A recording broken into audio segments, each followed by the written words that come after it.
we're able to live our values and put this money out on the street through our Seed and Micro, Ecosystem Engage, and other work that we do. But just imagine if there was more of that money to help us do the work that we do.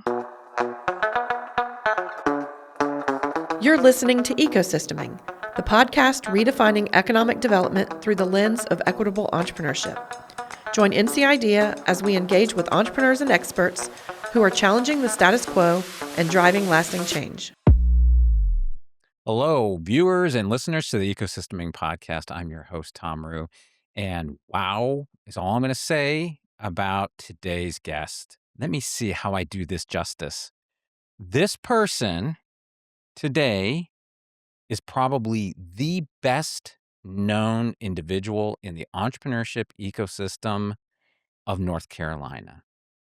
And she's so well known and revered for good reason, because I believe she has no equal in this thing of ours, this business we are in, of giving away more money than my friend and colleague, Amy Bastian, or should I say, Madam Vice President, an esteemed member of the senior leadership team here at NCIDA. Amy, welcome. Why, thank you very much, Tom. I feel like mic drop, like just end the interview there. What else can I say? Well, I'll give it away. It's one of my little secrets. If you start with flattery right out of the gate, you tend to have a more pleasant conversation. But I won't tell the viewers just like how much you intimidate me and how nervous I am sitting next to you at the moment. You're doing a great job, Tom. Thank you. I appreciate that. You let me know if there's anything I need to correct while we're getting into this further. So I'm sure you already figured out, the dynamic of our relationship, which, by the way, July 20, if my records are accurate, and I did have to search my laptop because that was 3 laptops ago that I had your offer letter on. But I think July 23rd of this year will be your 8-year anniversary, You're right. assuming we didn't change your actual start date from the offer letter to when you actually did start. But July 23rd, 2018, is, I believe, when you started at NC Idea. We're going to spend, not surprisingly, this episode, we're going to spend a lot of time about specifically the grant program, which is what the organization was founded over, the seed grant in particular. And we're going to get really granular with the viewers and listeners about the program, the hows, the whys, and advice and things like that.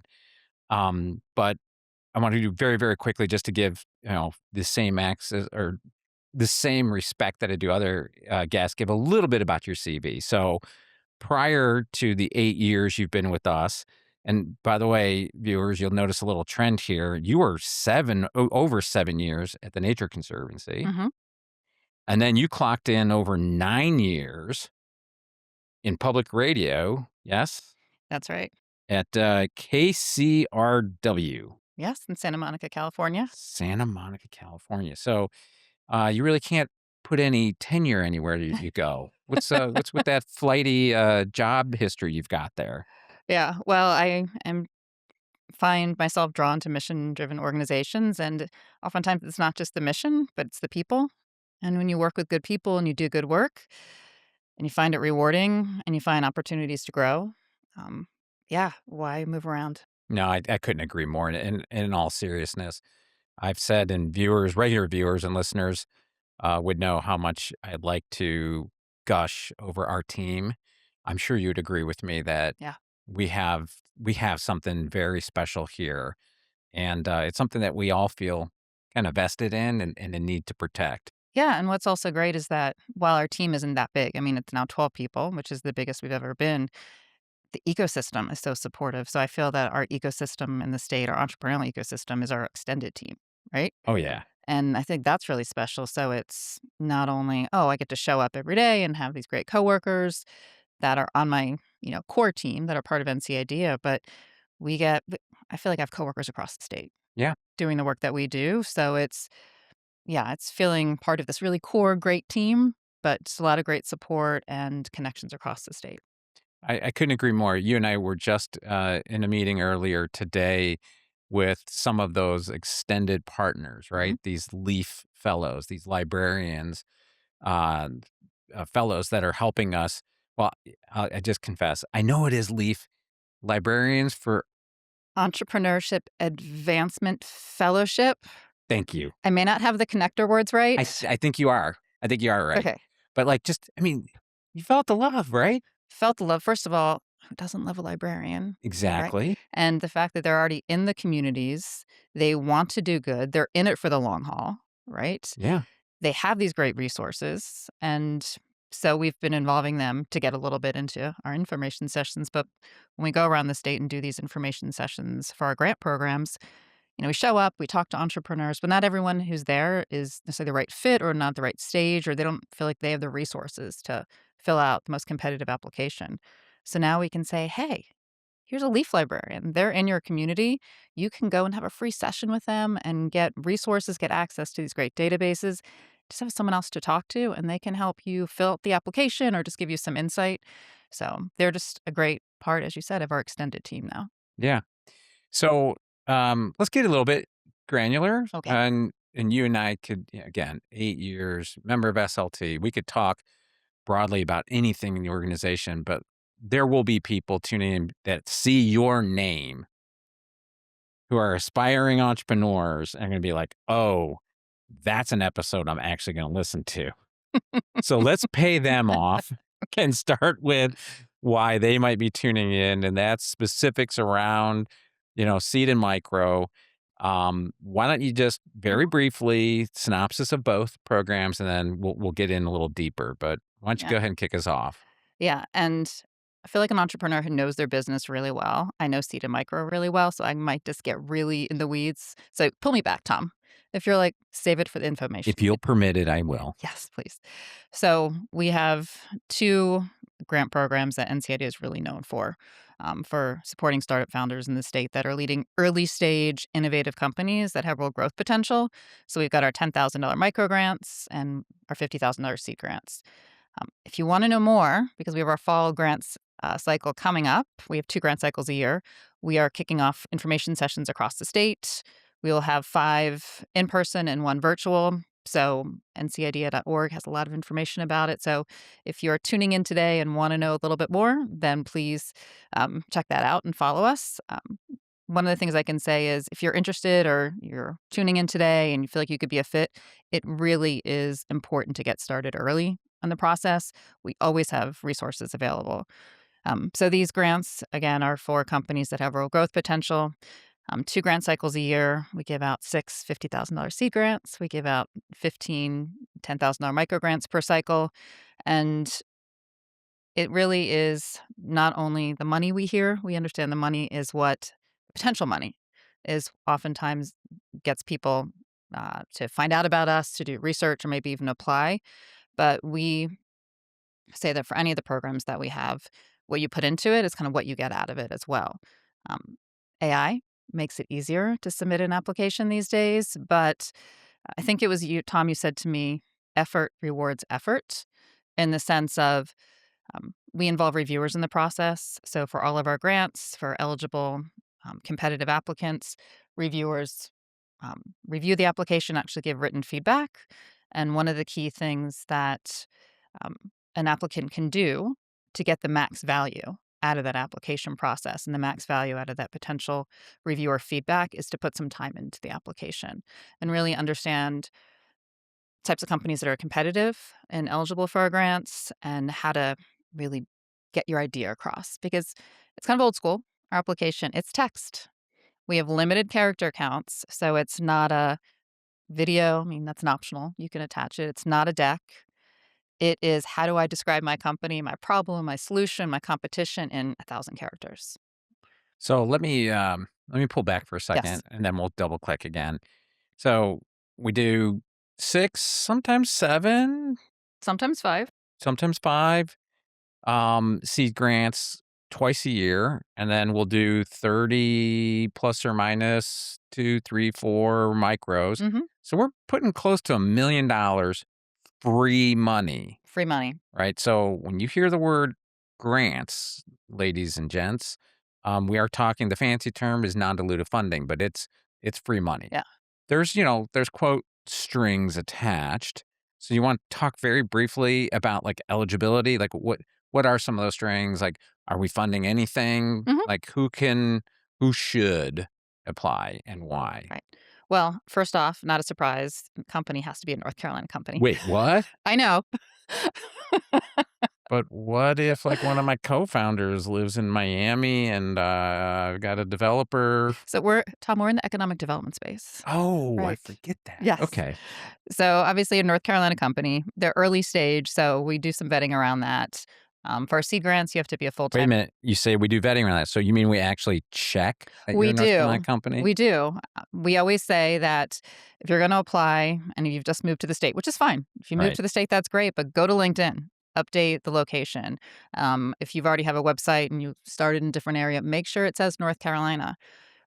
One of the things that we just look for flags. We get so many applicants. If there's something that doesn't pass the smell test or just seems a little bit off about where a company is located, and we have other companies that are just as competitive, and it's really clear they're North Carolina companies, we only have so much time for vetting. But now that doesn't mean I have to be necessarily incorporated in North Carolina, right? Correct. Because I could be a Delaware corp. Absolutely. Yes. So just as long as the majority of the operation is in North Yes. Carolina. And you're planning on, if things bear out the way you hope, that you are really going to grow the company in North Carolina. And you're embedded in the ecosystem. That's one of the things that we look at. Yeah, that's a giveaway. Yeah, is that we have an area for supporting communities on the application, and we're looking for, have you been part of an accelerator program? Do you go to meetups?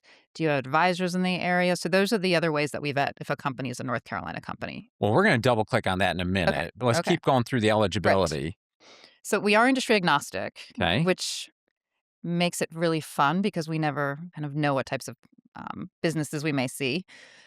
Um, and there's such a variety of businesses in the state.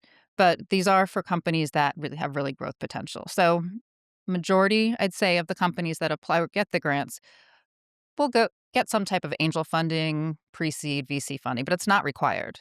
If a company has a path to be a multi-million-dollar company in a few years and eventually a growth path of even 10 million plus, if things bear out, but they can do it through bootstrapping, they can do it through grants, strategic partnerships, any other way, that's fine. But it's for companies that can really have the economic impact in the state by growing to be a large company. Got it. And then there's some types of businesses that because we look for impact in our grant so Right. that either a 10K grant or a 50K grant can move the business forward to the next stage. For micro, it's validating something about their business model. And for seed, it's really moving them to the point that they can extend their runway, either through increased revenue, either through better margins, through other funding, or other types of partnerships that can help them continue to grow. But those companies um, really have a plan for moving forward. What about a service business? If I'm a hair salon, you know, bakery or something like that, community engaged service company, Yeah. So transportation maybe. So services or tech-enabled services aren't a fit for our micro and seed grants. They're great businesses. And we have a lot of partner organizations that we fund through our ecosystem and engage grants that might be supportive to those companies. And we actually have a list on our website of companies that are not eligible because we realize that we can't have that extensive list and go through them all. But what we're looking for is to support businesses that have a non-standard business model or can't grow a little bit and fund their next through revenue, or have a bit of revenue and then maybe get a bank loan. So ones that maybe need a little bit of capital upfront to get to that point where they can either get investment or be self-sustaining. So we are out there to fund the companies that have a little bit more innovative business model and don't have, and not saying it's easy for small businesses, a brick and mortar business to go out and get a loan, but there are the more standard paths to growth for those companies, and those tend to be a little bit slower growth, and sometimes also looking for founders who want to grow a company very, very large with an innovative business model. And not every founder wants to do that. So what if I looked at the website and based upon the criteria and eligibility that, I read there, I'm not quite sure, would I be stronger for micro or, 50 grand is better than 10. So is like the hedge here apply for both? You can't actually apply for both in a Wait, certain what? yes. Thom, you really should have gone over our criteria. I should have. I'm so sorry. No, obviously, I'm joking. So, one of the first, I guess, tests or challenges for a founder, if they feel like, okay, I'm eligible, my business is eligible. Right. Now, like you said, it's micro or seed. That 50K could really be great. But, well, one, we do give out more micro grants than seed grants. So, I'm not saying everyone should just apply to micro, but we do require a founder to only submit one application to either micro or seed in a cycle. But it is really common, so common for founders to apply multiple times, even if they do end up getting the grant, Yep. which is one of the reasons why we involve reviewers from across the state and who give written feedback to eligible companies because, again, rewarding that effort. If a founder takes the time to fill out an application to the best that they can and kind of puts themselves out there, right? They're taking time away from their family, their business to fill out this Sure. application. It's an investment for them. We reward that with feedback from reviewers from across the state. Again, there's a rubric. We have that, but we also have written feedback.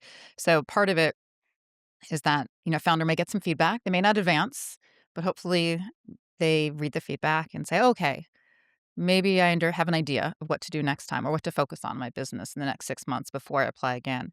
And maybe that 50K was really, really tempting and I applied to seed. But now that I've got my feedback and kind of really thought about it, I probably should apply to micro. Apply to micro next cycle. All right. Eh, It's very common. I'm gonna. I hope. I hope I'm not breaching a protocol here. But one of the reviewer questions for seed that I don't know that we tell, like the reviewer might say, "Hey, you would have been stronger as a micro applicant," Hmm. but we have to answer a question: would this applicant have been better as a micro? Hmm. Right? And that to me is one of the, oh, how would I describe that?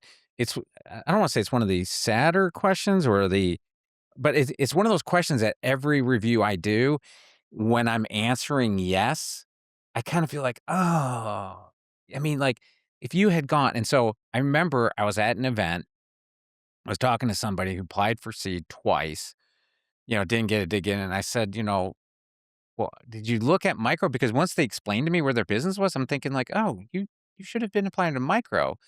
And his answer was like, hey man, it's X amount of hours. 50 is greater than 10. So to me, it just was made more sense, right? It was more logical. And I get that. The human nature in me says, I get that. But then the way I answer anybody now that I have even get close to this, I say, yes, but you can shoot for the bigger prize with like a 1.5% probability of winning, or you can go for the 10K prize. So 50,000, 1.5% chance of winning, or 10,000 with a 7.5% chance of winning. What is truly the better ROI there then? Yeah. And if you get micro, you can go on to get seed. You can get the full 50, even if you get the 10. And that was the goal with micro. I mean, I started right after the pilot cycle of micro. And so there's a lot of learning going on at NC Idea around that for the first year and a half. But that was the goal for micro, is to help some companies that we'd see types of companies apply to seed, not quite be there. I'm like, oh, they had a little bit of money. I feel like I'm channeling John Austin, one of our former colleagues. I feel like he would describe that to me. If they just had a little bit of money, they could validate something about their business and then they'd be more competitive for seed. And so it is about 30% of our micro grantees go on to be, we call seed competitive, make it at least to the seed semifinals in future cycles, which was our goal early on. So again, you can apply to micro, be part of the programming, get to know the team. We get to see how people manage the grant, how they follow up with networking and mentor madness and build connections and really take advantage of the community. And we have that then going in to when they apply to seed in the future. Yeah, I like to joke when somebody says, like, what's the one strongest thing I can do to help win a seed grant? And I semi-serious and sarcastically say, win a micro. Yeah. That's probably the strongest move you can make towards winning a $50,000 seed grant would be to first win the micro Yeah. grant. Prior to both of us being here, the data for the seed grants was pretty undeniable and pretty homogenous, right? White males in the major metro area. And I would say on occasion, tongue in cheek, every once in a while we'd fund a white dude in Charlotte. So it was, Triangle, Charlotte, and nothing wrong with that, right? I think that was a predictable outcome of classic technology-based economic development. Because in the early days of Tbed, we didn't have the historical data to make us all look like geniuses, right? So that takes time to accumulate. So when you look with hindsight, with the benefit of hindsight, you look back and go, oh, well, yeah, no duh. 90% went to white dudes in major metros, right? But about 10 years ago, the organization made a philosophical and value inspired stance, uh, change, and to say, listen, we're going to be very intentional about, making the participation in entrepreneurship more available, more broadly used, and kind of level the playing field, really investing in that. And micro was our first experiment because the thesis being that earlier Mhm. intervention, right? Everybody, regardless of race, gender, geography, like we are all hardwired with the same amount of entrepreneurial potential, but then everything else is skewed Right. and not same. So if we had an earlier intervention, we could do something to broaden our underserved numbers. And here's where I'm handing it off to you, right? I'll take it, Tom. There you go. So why don't you tell me how we've done with those efforts? We've done very well, Tom. Sorry, I had to get Thank my you. public radio voice in here at one point. Very Um, good. yes. So I am going to bring in an engage an ecosystem to this because they're really, Please. really important to the whole process.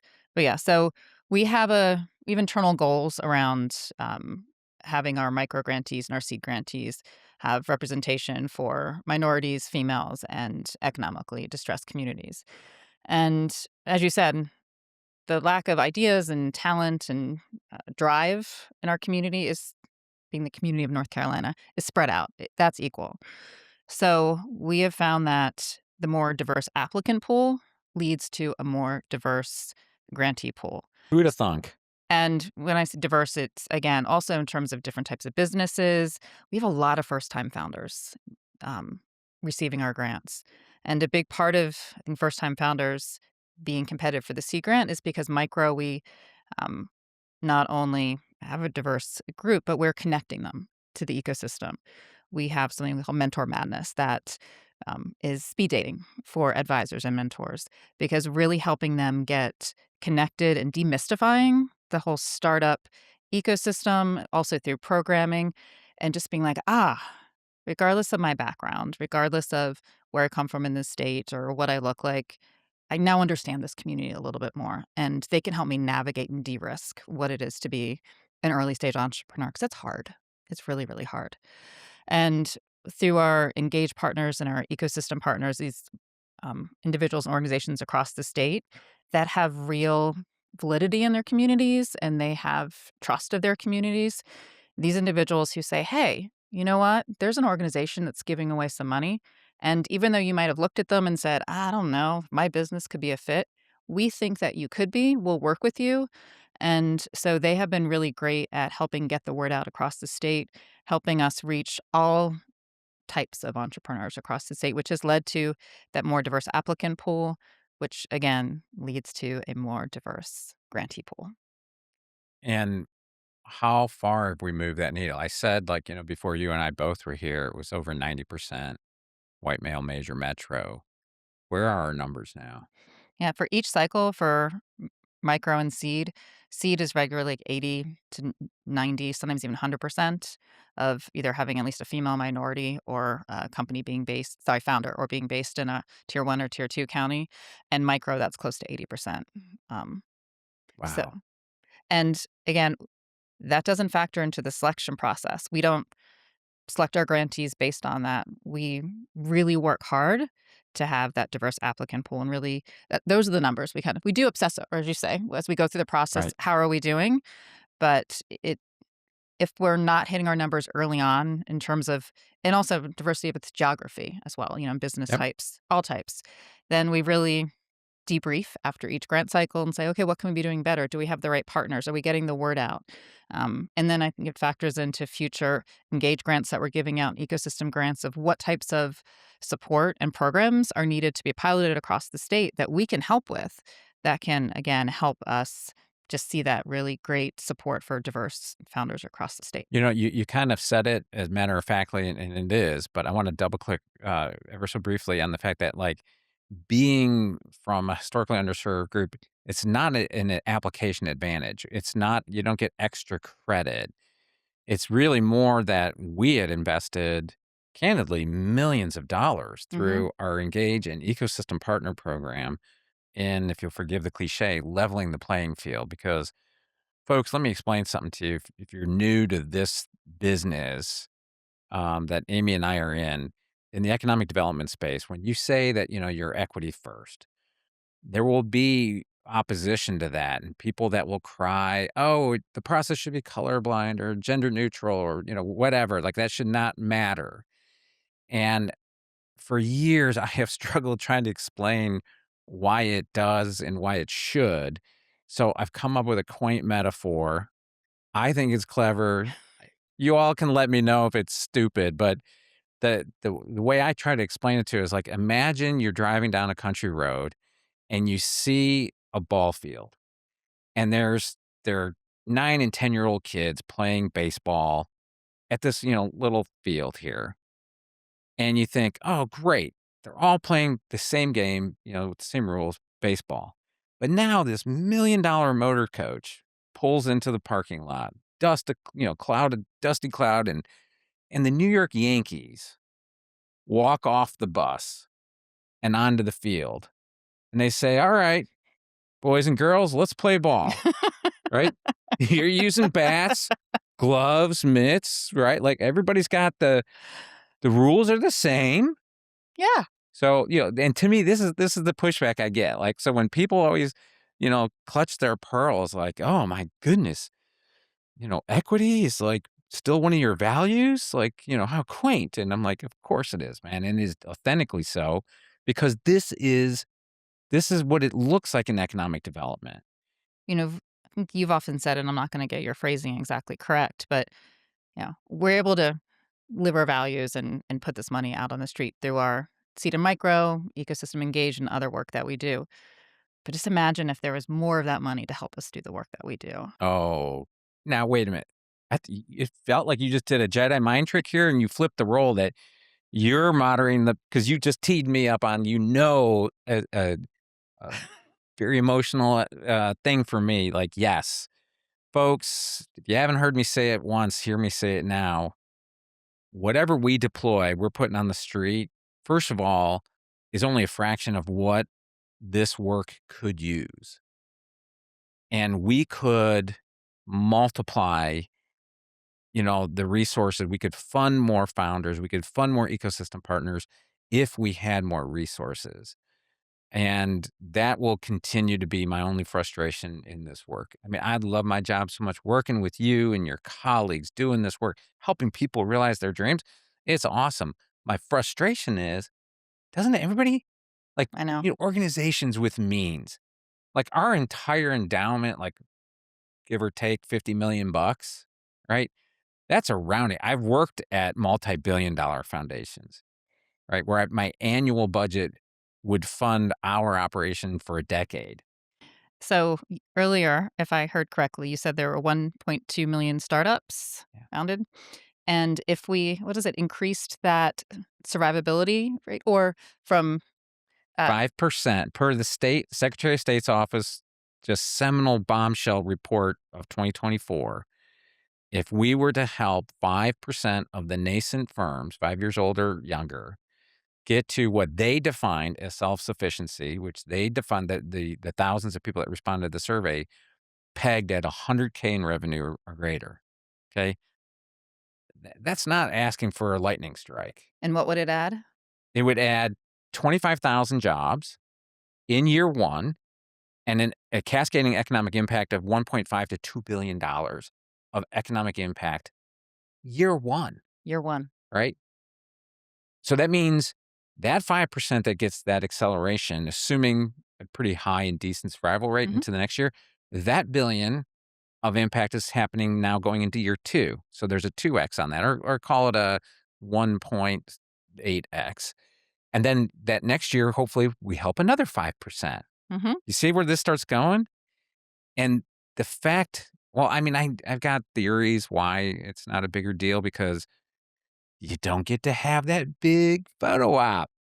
Well, we do talk about, oh, if there are more ribbon cuttings Right. for startups, and so at our, um, partner meeting last year, I think it was, when we were announcing the Wells Fargo Yep. grant, um, our colleagues got a huge pair of scissors so that we could have a photo op with the entrepreneurs that were being funded because we realized how important that is. And, It you was know, a nice moment. it was, though we didn't really know how to use the scissors No, very well, so we couldn't cut the ribbon. no, I was like perched in the middle, back one row, looking down at it, and I'm like, let's cut the goddamn thing. Let's be done with it. But that's why we do the magic in post to Yes. make it look great. But Uh, but the point we were trying to make for them is, hey, we see you. yeah, We see you because it's lonely starting something. yeah. You don't always have that, esprit de corps. You don't have that established posse. I mean, that's why people choose to work in co-working spaces where you have a sense of community. And boy, if there's one thing I will take a pat on the back for, the efforts of our team is that we build that esprit de corps here, such that I loved it. It was already 3 years ago when I heard it the first time. Someone was just, giving us praises for the ethos of our annual summit. And she looked at me, I mean, like eyes watering, saying, I feel like I'm part of something when I'm at your summit. I feel seen. I feel like, you know what I'm here for. It feels like a family reunion. And that vibe of a family reunion where some of the people that come into the summit, they may not see each other for the rest of the year, but they get reconnected Mm. at the summit and are reminded like, yeah, we're part of something bigger. Yeah, and that's one of the most rewarding parts of my job is when we work with the founders, either in the group programming or my colleague Lee and I, we meet with our seed or 50K grantees on a regular basis through their grant period. And the more that we can do to just remove some of the friction in the life of an entrepreneur, the 50K helps. It Right. helps a lot. But we also are always asking ourselves, what else can we do? Or a lot of it is we have a check-ins and we're like, how can we help today? What are you running into? And so that's just such a rewarding part because it is really hard. And the more that we can do to connect people, just be like, there's a place you can turn to. We're part of that supporting community, or we can introduce you to someone else who may be that great resource for you. And then we can, then if they feel like, oh, that really helped me. Yeah. And Yep. down the road, if somebody comes to me and says, "Oh, would you be open to a conversation? How did you get to where you are?" I'm gonna remember back and go, "Yeah, yeah, I'll talk with you. I'll share my story." Yeah, I think I think among the many things that just make this work a privilege is how many people are investing in the goodwill Mhm. of the ecosystem. And then let's segue there for a minute. We've called out our fantastic colleagues multiple times to say nothing of our board. Um, Many of whom are reviewers for our Seed and Micro grant, so thank you reviewers very much. and ecosystem partners and all invested in, everything that we're trying to build. And so that I think that is part of the secret sauce. Mhm. I opined about this once in a newsletter, editorially speaking, several months ago, that really boards, I think, are the barometer of an organization's courage, right? They are, you can say what you want about staff, Mm. right? But if you look at in our case, a nonprofit, private foundation, economic development organization out there doing, if you look at with admiration or with anxiety or something less than admiration, yes, the way the staff function and how that organization is led by the senior leadership team there, that's a big, big deal of it. But ultimately, how ambitious that organization can be or strives to be, that's governed by the board, right? Like the board is the limiting factor there. So show me an organization that's swinging for the fences. that has the courage to take chances and say, like we did with micro. Yeah. And when the board signed off on that was brand new. We weren't, it's not like we were swimming in cash, No. additional money, or the recent tweener expansion, right? I mean, holy smokes. Yeah, and a board that actually makes sure that you're ready so that when opportunities come up, you got your house in order, That's right. right? And that and that if there were any questions leading into it of about existing programs or questions about the team, those are taken care of. And that communication investment from the board to make sure that, I mean, I'd say our board is very trusting of us, but they expect us to report up and to be transparent and Trust but verify. exactly, exactly. So then it's we're ready and the board is ready when these really exciting opportunities come along. So staff board, but there's more. And so I'd like to hear from you because, you get to work with them more than I do. You guys don't let me have unfettered access to everybody all the time as much as I would care to. But, we've got reviewers, we got fellows, we got pitch coaches. Like we do a lot and we are mighty for the size of our team and the limitations to our own resources. But we can't do everything we do with just us. Mm-mm. So, for the sake of the viewer listener, can you just let's give some love to our reviewers, our fellows, Absolutely. our coaches. Yes. Um, as you said, it's not just staff that reviews. We say that Micro and Seed, they're well-oiled machines. We kind of joke about it, like we have the schedule, we keep to it. But it's not just because we like to keep things to a schedule. It's because there's so many stakeholders who are involved in the process. I mean, you have the founders who are wondering, could I get 10K? Could I get 50K? Have to set aside time. So we want to be really transparent. Like, this is what the process is to apply. But then it's the same for reviewers and others involved in the process of this is volunteer time. These are individuals who say, I'll take 1 to 2 hours to review an initial application, more hours to review applications as seed uh, applicants advance through the process if they advance. Or for we call them our core reviewers, those who are with us for an entire seed review cycle, many rounds of reviewing, in-person meetings, volunteer time. They're taking time away from their jobs, their families, to spend time with us to really help us find the most competitive companies. And Let me interrupt you. Why do you think they're willing to do that? for a variety of reasons, Tom, we have a mix of people who review with us. Some are startup founders who just like it's giving back, right? Right. We love it. Coupons back into the karma bank. Is that a Thomism? I don't know if I can take credit for that. I've said it for so long, it might be. I'm going to say coupons in the karma bank is a Thomism, at least by our standards. Okay. But sorry, I digress. So, But they do apologies. that because they're paying it back. They right? are, and they want to say they still want to be involved in the process, and they're paying it back 100%. So we have people who are part of that process because of it, and we love that insight because also when they write feedback, they're writing it from the point of view of a founder to a founder. Oh, that's important. Really important. And oftentimes they'll identify themselves and say, "I was in your shoes." And then there are those who are ecosystem partners who are working with these founders across the state who also want to see what other founders are starting and want to just give that feedback. And then we also do have investors in the early stage, pre-seed, and angel community in North Carolina. So part of funds. So they're part of that process as well. So they get to see companies early on and get to give feedback. So it is a variety of people who have different reasons. You mentioned geographic representation. Have you ever witnessed any rivalry by geography? I don't know. It seems to me that I could see that maybe there would be some rivalry.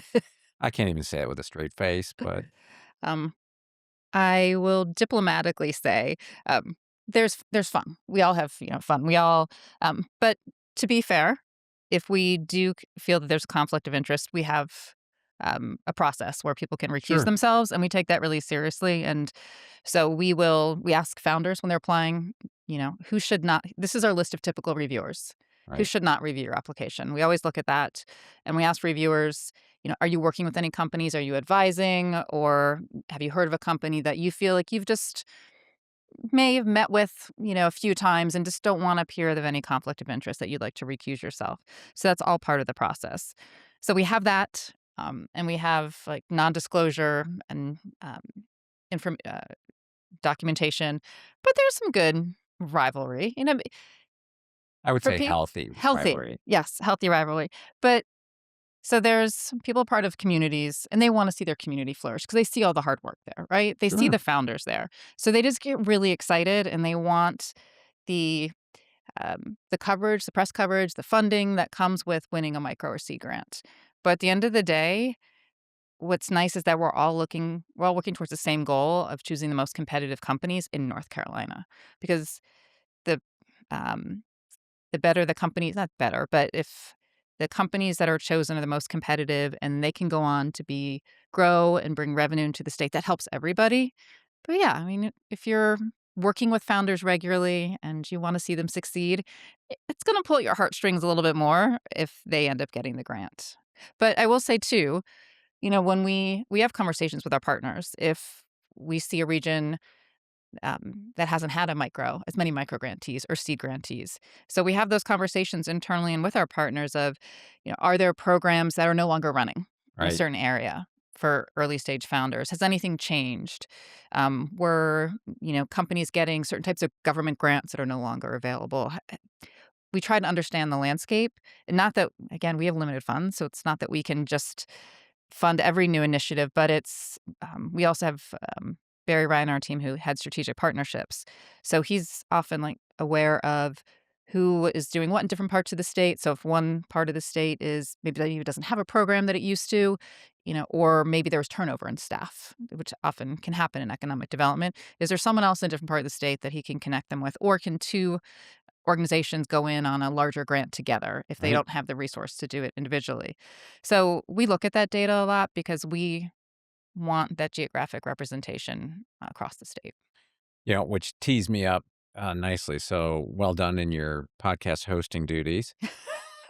That I'm gonna do a reveal here. I don't think I've ever said this publicly. So I'm gonna say it here and now. So maybe I should lean into the microphone and This is an NPR moment. use my NPR voice when I share this. But in all sincerity, as we already acknowledged, seed and micro, it's agnostic, right? Like the fact that you come from a tier one or a tier three county does not matter, regardless of your race, gender, and we're trying to level the playing field, and then it's just the best applications win. There is an area to our grant making where there is an intentional bias used, and it is in our ecosystem grant making. And when if y'all want to know a a secret of NC idea, it would be this.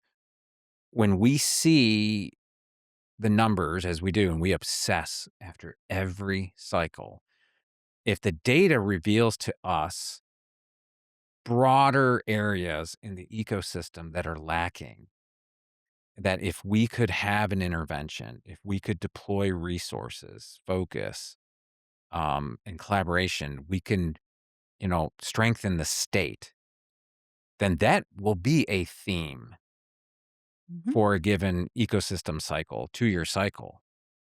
So if you're curious to like, what are we leaning into?